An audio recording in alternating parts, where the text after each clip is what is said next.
السلام علیکم سامعین، 23 محرم الحرام اور 19 جولائی ہے۔ خبر کے دو عنوان ہیں۔ پہلا عنوان استاد تفسیر و حدیث کا انتقال، دوسرا عنوان طالب علم کا انتقال، انا للہ و انا الیہ راجعون۔ مغربی اتر پردیش کے ضلع سہارنپور کے جامعہ ستاریہ فیض العلوم نانکاہ کے تفسیر و حدیث کے استاد حضرت مولانا عابد قاسمی ندوی رحمۃ اللہ علیہ کا آج صبح سڑک حادثے میں انتقال ہو گیا ہے۔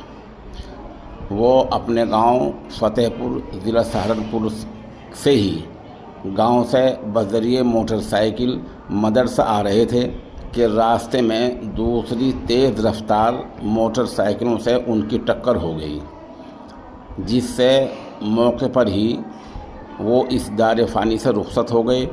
عمر تقریباً 50 سال تھی۔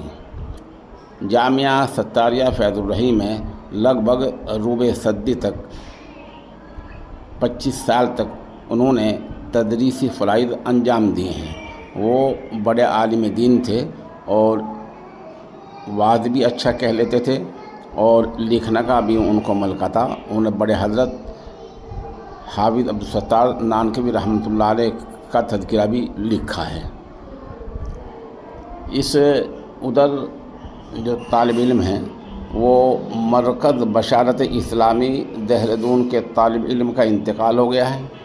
یہ ادارے کے نائب ناظم کے بھتیجے تھے اور انتقال بجلی کے کرنٹ لگنے کی وجہ سے ہوا ہے۔